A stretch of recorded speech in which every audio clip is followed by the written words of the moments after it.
है कि सब एनर्जेटिक हैं, टॉपिक बहुत हॉट है, लेकिन सबने खाना खाया है, सबको नींद आ रही है। तो एक बार सोपा के लिए इस ऑर्गेनाइजेशन इस और प्रोग्राम को ऑर्गेनाइज करने के लिए हम लोग मैं चाहता हूं कि आप लोग शानदार एक ताली बजाएं और सोपा को आप थैंक यू मैं बोलना चाहता हूं इस स्टेज से, और आप लोगों को चार्ज भी करना चाहता हूं मुझसे सुनने के लिए। आप बताइए कि फ्यूचर्स ट्रेडिंग सोयाबीन में होनी चाहिए कि नहीं होनी चाहिए, और अगर नहीं होनी तो क्यों नहीं होनी चाहिए तो आप लोग बताए रहे क्यों होनी चाहिए, बताइए। जैसा केडिया सर ने, मनोज सर ने बताया और आपने भी कहा कि किसी भी एक फेयर मार्केट में हर तरह के टूल्स होने चाहिए जिसमें हेजिंग भी हो सके, ट्रेडिंग भी हो सके, डिलीवरीज भी हो सके। ये मस्ट है किसी भी हेल्दी ट्रेड के लिए, हेल्दी बिजनेस के लिए। लेकिन क्या हमने जो प्रोडक्ट इंडिया में चलाया 2003 से लेकर के 2021 तक, सोयाबीन में 2 बार बंद हुआ, 2 बार शुरू हुआ, क्या वो प्रोडक्ट उतना फुल प्रूफ था कि जिसमें हम रिलाई कर सकें? मैं अपने एनसीडेक्स के वेबसाइट से निकाले हुए, पाठक जी, एनसीडेक्स के वेबसाइट से निकाले हुए थोड़े से डेटा आपसे डिस्कस करता हूं, उससे हमारे सबके व्यू भी क्लियर होंगे। एनसीडेक्स के डेटा है ये, एनसीडेक्स की वेबसाइट से एक्सट्रैक्ट किए हुए हैं कि 2021-22 फाइनेंशियल ईयर में एनसीडेक्स में 100 लाख टन का ट्रेड हुआ, जो कि वर्थ 53,500 करोड़ की थी। उसमें टोटल डिलीवरी 28,500 टन की हुई, 0.28%। Is it a fair trade? Ajay, is it a fair trade? नहीं सर, मैं बोल दूं? नहीं, let me finish. I am not बिल्कुल फिनिश। मेरे पास इसका जवाब है, मैं लेता हूं। चलिए, I am not finish yet। जिसमें open interest, average open interest 11,500 ton का है। सिर्फ 100 लाख टन का ट्रेड जिस एक्सचेंज पे हो रहा है, ओपन इंटरेस्ट 11,500 टन का एवरेज साल भर का। सीबोट में ये 5 से 10% की डिलीवरीज, नीचे में 5%, 10% ज्यादा सीबोट में सोयाबीन की डिलीवरीज होती है। इसलिए हम उसको एक सशक्त एक्सचेंज मानते हैं। हम बात करते हैं कि हमने एक्सचेंज शुरू किया था, गवर्नमेंट से ये बात करके हमने एक्सचेंज शुरू किया था। गवर्नमेंट की भी ये मंशा थी कि इसमें सेलर के रूप में फार्मर अपना मटेरियल हेज करे। मैं एक्सचेंजेस से भी और यहाँ पे बिजनेस के सारे बड़े बड़े लोग हैं, उनसे पूछना चाहता हूँ कि कितने परसेंट फार्मर्स ने अपना माल एनसीडेक्स में बेच पाया? हमने 15 साल का समय दिया एक्सचेंज में अपने प्रोडक्ट को डेवलप करने के लिए। कितने परसेंट लोग एक्सचेंज में एज अ फार्मर जुड़ पाए? मेरे ख्याल से नॉट इवन 1%। तो ये फेल्योर हुआ। मैं फिर बोलता हूं कि फ्यूचर ट्रेडिंग बहुत जरूरी है, हेजिंग का प्लेटफॉर्म बहुत जरूरी है इंडस्ट्री को चलाने के लिए, इंडस्ट्री को अपना फ्यूचर हेज करने के लिए। लेकिन सर ने कहा कि एक बच्चा 2002 में शुरू किया, 2004 में उसको बिठा दिया। हम बंदूक देकर एक दिन नहीं छोड़ सकते सर बच्चे को, वो जान ले लेगा। इस बात पे तालियां बजा दीजिए। उसके लिए मंडे को देख करके आपको बताएंगे, मंडे को बात कर लेते हैं। दूसरा इसमें सोयाबीन के बाय प्रोडक्ट्स में तेल के बारे में मना किया है पाठक जी ने। एज अ बाय प्रोडक्ट मील के लिए मैं एक फॉर्चुनेटली हमारी कंपनी मैन्युफैक्चरर भी है, फीड मैन्युफैक्चर सॉल्वेंट प्रोसेसर भी है और फीड इंडस्ट्री भी है। तो हम लोग एक एक्वा, पोल्ट्री और कैटल इंडस्ट्री की तरफ से भी, अगर 3 महीने आखिरी में ओपन एनसीडेक्स के गोडाउन में सिर्फ 10,000 टन माल है, उनको 6 लाख टन महीने का प्रोडक्ट लगता है। 10,000 टन माल है, स्टॉक कम है, तो एक स्पेकुलेटर को खेलने के लिए बहुत सारी जगह मिल जाती है। इसको जब तक रिपेयर नहीं करेंगे तब तक बच्चे के हाथ में बंदूक किसी की जान ले लेगा। हमने सबको मना कर दिया। तो with all due with regards to exchanges, मैं अपनी बात यहाँ कंक्लूड करूंगा कि एक्सचेंज होना चाहिए, लेकिन उसको इक्विप्ड होने के बाद उसको होना चाहिए। Okay, thank you very much.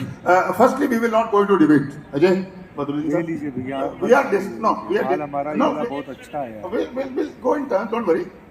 Manoj ji, you had something to say. कम से कम एक सप्ताह शॉर्ट में बताइए। हम कोई डिबेट नहीं कर रहे, हम लोग डिस्कस कर रहे हैं प्रोज एंड कॉन्स। और देखिए, आपने सुना होगा सभी लोग बोल रहे हैं कि फ्यूचर ट्रेडिंग होनी चाहिए, लेकिन जैसे हो रही वैसे नहीं होनी चाहिए। सर मेरा ये मानना था कि जब बैन हुआ, हम आपको गलत राय नहीं देंगे, आप हमसे प्रोडक्ट ये बैन हुआ, उसका मेन रीजन ये था कि रेगुलेटरी बॉडी ने अपना काम प्रॉपर नहीं कर पाए, सही तरीके से नहीं हुआ, इसकी वजह से बैन हुआ। अगर ये रेगुलेटरी बॉडी अपनी जिम्मेदारी समझ ले, इसमें स्पेकुलेशन स्पेकुलेशन कभी जाने वाला एक बार नहीं, हमसे स्पेकुलेशन रहने वाला है, लेकिन ये कितना कंट्रोल हो और हेजिंग कितना अच्छे से हो, या it should be used as a hedging tool, not as a speculation tool. अगर इस तरह से अगर रेगुलेटरी बॉडी काम करे तो yes certainly this product has no problem, और the industry should not have any problem with this product being launch, we launch again, and it is the need of an hour. Very well said sir, आपने बिल्कुल सही कहा। Actually मैं अजय आपसे कहना चाहता हूँ कि सोयाबीन की फ्यूचर ट्रेडिंग अगर होगी तो प्रोसेसर को ट्रेड करना, एनसीडेक्स का काम है प्लेटफॉर्म प्रोवाइड करना, सेबी का काम है रेगुलेट करना। अगर एनसीडेक्स और सोया इंडस्ट्री आपस में बातचीत करना बंद कर दें, एक का मुंह पश्चिम में है और एक का पूरब में है, तो कैसे काम चलेगा? और मैं आपसे पहले ही बात कर चुका हूँ, I think I am open forum में बोल रहा हूँ कि मैं अजय से पहले बात कर चुका हूँ, क्योंकि मैं भी चाहता हूँ शुरू हो, लेकिन शुरू नहीं हो पा रहा, क्योंकि ये जो एटीट्यूडल प्रॉब्लम है, इसका कुछ करना पड़ेगा। अभी we will go in short only. आप शॉर्ट में बताइए दो बातें, एक तो अमित ने बोला और मनोज जी ने बोला, और ये एक्सचेंज ने जो काम आपने बोला, मेरे पास जवाब है। सीएफटीसी की तरह आज होगा मुझे नहीं मालूम है क्यों ट्रांसपेरेंसी नहीं है।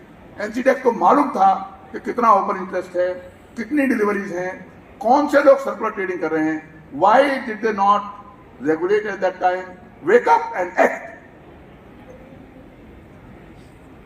धन्यवाद पाठक जी। एंड अभी तक सेशन काफ़ी अच्छा जा रहा है, बट दो तीन चीज़ जो मेरे को इसमें लगी। सबसे पहला सवाल था, तो मैं अमित जी का ही डेटा के ऊपर लेता हूँ। अमित जी, सीएमई पे अगर अपन देखें तो कितना पार्टिसिपेशन अच्छा है, बराबर।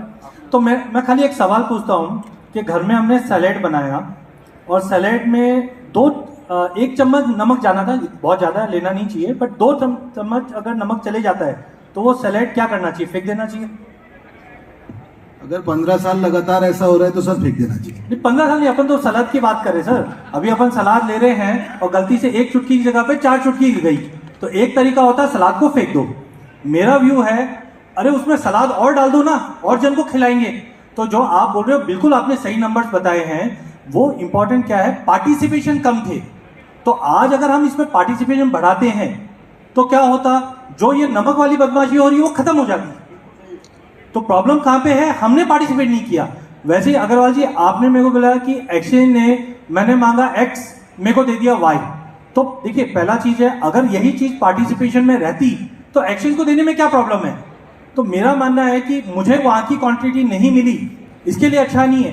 आपने एक्सचेंज पे हैच किया सर, प्रॉफिट हुआ कि लॉस हुआ?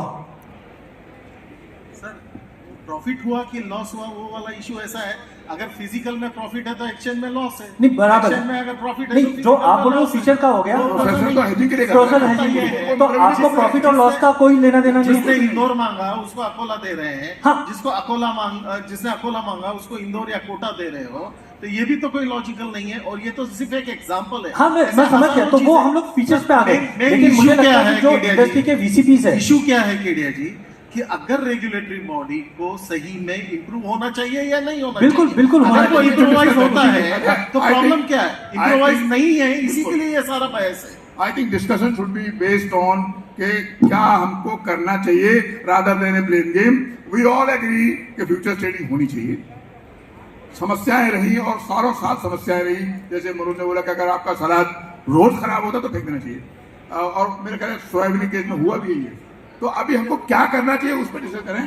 तो मेरे को लगता है जो रेगुलेटर ने अभी जो एक्शन लिया, इक्विटी पे हमने देखा रेगुलेटर रोज डालती थी, आप भी इक्विटी का अकाउंट ओपन करोगे 10 में से 9 नुकसान करते हैं। तो सेबी ने क्या किया, एक्शन लिया ना उस पे, तो हम बोलते वही एक्शन इधर लेना चाहिए। बंद करना ये सॉल्यूशन नहीं है। हाँ, उसमें लिमिट लगा सकते हैं कि जैसे यहाँ पे कॉन्ट्रैक्ट जो 6 लाख का कॉन्ट्रैक्ट हुआ करता था उसको 15 कर दिया।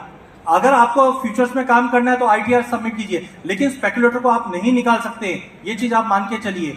आज हमने देखा स्पेकुलेटर को हमने कमोडिटी से निकाला, वो इक्विटी में कर रहा है, उसका नुकसान क्या हुआ, वॉल्यूम खत्म हो गए हैं। और बिना स्पेकुलेटरी, क्योंकि स्पेकुलेटरी क्या करता है, ये इंफॉर्मेशन इधर है इधर नहीं है, तो उस चीज को मैनेज करने की कोशिश करता है और उसी में वो पैसा कमाता है और उसी में वो लिक्विडिटी हमको देता है। तो मुझे लगता है स्पेकुलेटर रहेगा, वो वीसीपी का पार्ट है, फार्मर भी रहेगा, प्रोसेसर भी रहेगा।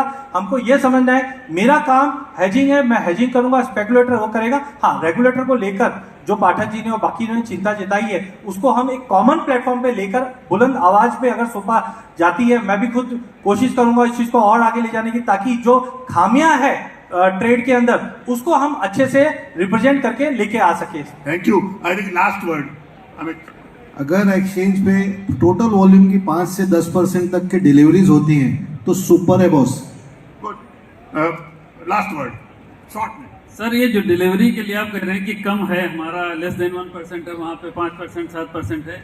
डिलीवरी के लिए एक्सचेंज बना ही नहीं है। मेन बना एक्सचेंज हेजिंग के लिए, प्राइस डिस्कवरी के लिए। अगर कोई प्राइस मैनिपुलेट करता है, किसी को लगता है कि बहुत ऊपर ले जा रहे हैं, तो उसके लिए हमने डिलीवरी हाउस वेयर हाउस रख दिया कि वहाँ पे डिपॉजिट कर सके, उससे बचने के लिए। अगर लगता है कि किसी को हमें डिलीवरी अकोला से नहीं मिलेगा या कहीं और से मिलेगा, तो डिलीवरी तक का वेट मत करिए, उससे पहले आप अपना पोजीशन एक्सपायर आप कर लीजिए, एक्सपायरी से पहले। तो वो हो गया हेजिंग, फिर प्रॉफिट लॉस नहीं होगा।